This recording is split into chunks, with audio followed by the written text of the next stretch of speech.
Мынакей, эми баары өзгөрө баштады. Эгерде дүйнө жүзүндө мына ушул 3 нерсе болгондон кийин ар кандай балээлер жоголо баштайт деп айтылган экен. А буга чейин ушул 3 нерсенин экөөсү гана ишке ашкан эле, акыркысы гана боло элек эле. Бүткүл мусулмандар ушул 3-чү окуянын болуусун качан болот, эртерээк болсо экен деп күтүп жүргөн элек баарыбыз. Себеби дегенде бул нерсени сүйүктүү пайгамбарыбыз Мухаммад саллаллаху алейхи ва саллям дагы баса белгилеп, кийинчерээк мына ушул окуя сөзсүз болот деп так жана даана айтып кеткен экен. Мынакей эми биз күткөн күн келди. Сүйүктүү пайгамбарыбыздын айтканы болду. Ошондуктан мына бул видеону аягына чейин көрүңүздөр. Анткени бул ушул замандын эң маанилүү окуясы. Истанбул. Эгерде биз азыр Google'га кирип туруп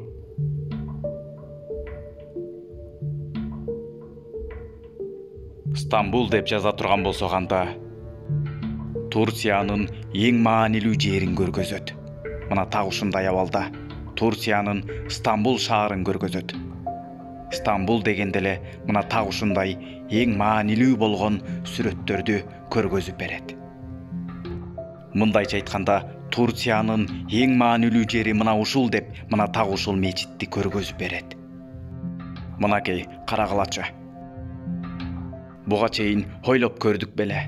Эмне үчүн биз Турция же болбосо Стамбул дегенде эле мына ушундай кооз мечиттер эске түшөт, же болбосо эмне үчүн Стамбул деп жазганда мына ушундай кооз мечитти көргөзүп берет. Эмне үчүн Турция дегенде эле бизге Турциянын башка жерин көргөзбөйт? Эмне үчүн Стамбулдагы башка жерлерди көргөзүп койбойт? Себеби дегенде бул жер өзүңөр көрүп турган бул кооз мечиттин тарыхы дагы бар. Өтө чоң бир маанилүү окуялар болуп өткөн өзүнчө улуу тарыхтары бар. Бунун кандайдыр бир жашыруун сырлары дагы көп. Ошондуктан мына так ушул маалыматтар тууралуу азыр кененирээк сөз кылабыз. Ошондуктан мына бул видеону аягына чейин маани берип, байкап көрүп туруңуз.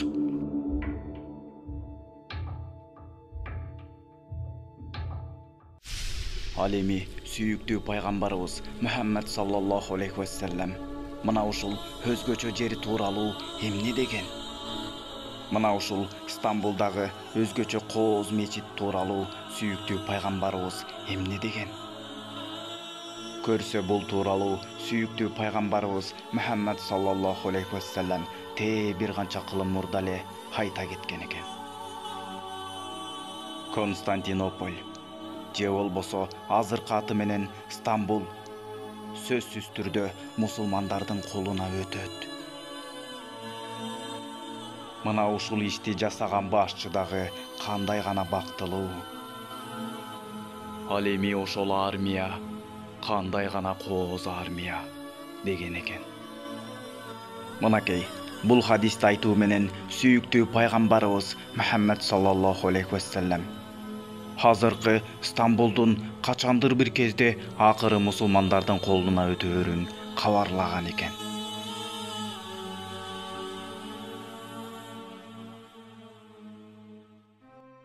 Ал эми буга чейин бул Стамбул мусулмандардык эмес беле? Буга чейин бул жер башкалардын колунда беле? Буга чейин бул жер мечит болгон эмес беле? Деги эле буга чейин кандай эле деп турган болсоңуз, анда буга чейинки тарыхына көңүл буруңуз.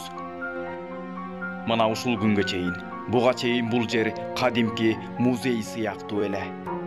Ошондуктан бүткүл христиан ааламы ар кандай коркутуулар менен, үркүтүүлөр менен бул жерди мечитке айландырбагыла. Керек болсо бул жерди мечитке айландыруу оюңарда дагы болбосун деген сыяктуу ар кандай каршылык көрсөтүү, коркутуулар менен тарыхта мына бул өлкөлөр каршылык көрсөтүп келишкен экен. Каршы чыккан өлкөлөрдүн бир нечесин санай турган болсок, мисалы Греция, Россия, Англия, Франция, Германия, АКШ жана башка христиан дүйнөсү. Бул жер музей бойдон калсын, мечит кылбагыла дешип, Туркиянын ички маселесине кийлигише башташкан экен. Бирок мына бүгүн буларга карабай, бул Ая София аталган жер Мына ушул өзүңөр көрүп турган жер мына бүгүн кайрадан мечитке айланып, азан үнү жаңырып, бүткүл үммөттү кубанычка бөлөдү. Бул ачылган жердин Ая Софиянын ачылышы, бул музей ибадат үчүн кайрадан ачылып мечитке айланып калган үчүн эле кубанып сүйүнүү дегендик эмес. Музейди мечитке айландырып койгон үчүн эле ушунчалык кубаныш керек дегендик эмес. Башта айтып өткөндөй, бул жер Ая София бир гана Туркияга тиешелүү эмес эле. Бул Ая София жөнөкөй эле имарат эмес эле. Бул жер ислам ааламы үчүн, бүткүл мусулмандар үчүн өтө чоң бир мааниге болгон жер эле. Себеби дегенде так ушул Ая Софиянын улуу тарыхы бар эле. Бул деген бүткүл мусулмандардын башкалардан көз карандысыз боло баштагандыгынан кабар берген бир чоң жетишкендик. Мындайча айтканда, мусулмандар өз алдынча чечим кабыл алуу укугуна ээ болду деген маанини түшүндүрөт. Себеби мына ушул күнгө чейин Туркия башка өлкөлөрдүн кийлигишүүсүнөн улам жана ички Европага баш ийген саясий күчтөрдүн таасиринен улам Ая Софияны ушул күнгө чейин мечитке айландыра албай келген. Ал эми азыр болсо эч кимден коркпой, музей болуп келген Ая Софияны кайрадан мурдагыдай, баштагыдай мечитке айландырып коюшту. Демек, мамлекет күчтөнүп, ички жана сырткы маселелерде башкаларга баш ийбей, өз алдынча үммөт үчүн, келечек үчүн пайдалуу болгон бир чоң чечимдерди кабыл ала баштады. Мына ушундай чечимдерди кабыл ала турган чоң бир даражага жетти деген маанини түшүндүрөт. Мына ушинтип бүгүн мусулмандар караңгы түндөн чыгып, бактылуулук таңына, чыныгы таңга жетти. Ошол эле кезде бул нерсени биз чоң жеңиштин символу катары көрсөк болот. Бул нерсени биз келечектин, жакшылыктын кабарчысы, сүйүнчүсү деп сыймыктанууга дагы болот.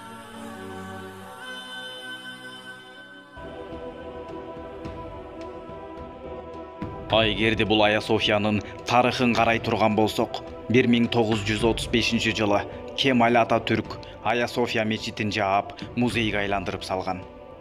Негизи эле бул мезгилдерде бүткүл ислам ааламы кыйналып турган кез эле.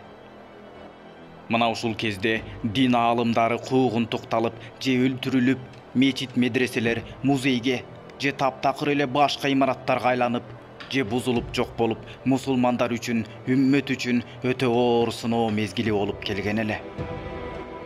Ал эми 1938 жылы Ататүрк дүйнөдөн өтүп каза болот. 1950 жылдары жеңилүүгө учурап, бийликке демократтар келген мезгилде премьер-министр болуп турган Эднен Медреске ошол мезгилдин чоң аалымы Бадиюзаман Саид Нурси 3 сунуш менен кайрылат.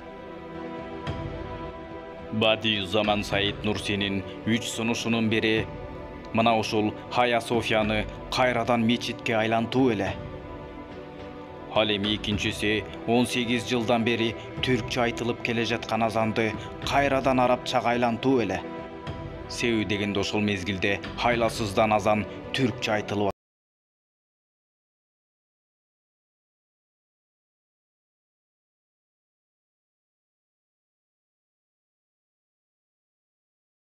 Ал эми Бадиюзаман Саид Нурсинин 3-чү сунушу Ыйык Кур'ан-ы Каримдин чечмелөө тафсири болгон Риселе Нур чыгармаларына эркиндик берүү эле.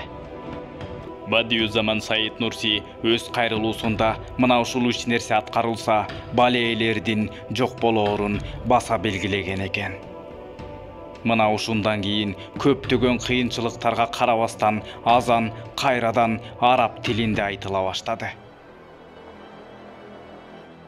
Жана Ыйык Кур'ан-ы Каримдин тафсири болгон Риселе Нур чыгармаларына тыюу салынбай, басылышына жана таратылышына уруксаат бериле баштады. Качан гана кезек Ая Софияны кайрадан мечитке айландыруу иш-аракеттери карала баштаган кезде 1961 жылы баягы Аднан Мендерес бийликтен кулатылып, өлүм жазасына тартылып калды. Анын өлүм жазасы дагы аны өкүмдарга каасуу аркылуу ишке ашты. Анын бул өлүм жазасына тартылышынын себептеринин бирөөсү мына ушул Ая Софияны кайрадан мечитке айландыруу болгон иш-аракет эле.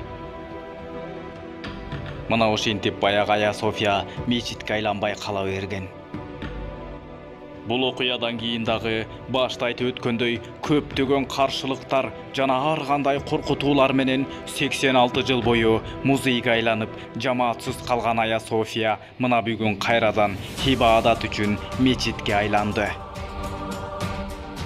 Демек, бир канча кылым мурда сүйүктүү пайгамбарыбыз Мухаммед саллаллаху алейхи вассалам айткан экен. Константинополь же болбосо азыркы аты менен Истанбул, Ая София сөзсүз түрдө фатих болот. Мусулмандардын колуна өтөт. Аны фатих кылып, мусулмандардын колуна өткөргөн кол башчы кандай гана бактылуу. Ошол армияда кандай гана кооз армия. Деп, мына ушул Ая Софияны кайрадан мусулмандардын колуна өткөрүп берген, аны фатих кылган кол башчылар тууралуу жана алардын армиясы тууралуу мына ушундай хадисти калтырып кеткен экен. Мына ушундан кийин көптөгөн кол башчылар, көптөгөн армиялар мына ушул Ая Софияны кайрадан мечитке айландыруу иш-аракети менен күрөшүп келишкен. Канчалаган тоскоолдуктар болуп, кайрадан эле музейге айланып калып, мына ушундай окуялар болуп өткөнүн башта айтып өттүк. Ал эми мына бүгүн сүйүктүү пайгамбарыбыз Мухаммед саллаллаху алейхи вассаламдын хадисинин дагы бир чагылуусу мына бүгүн 2020 жылы 10-июль күнү кайрадан ишке ашты.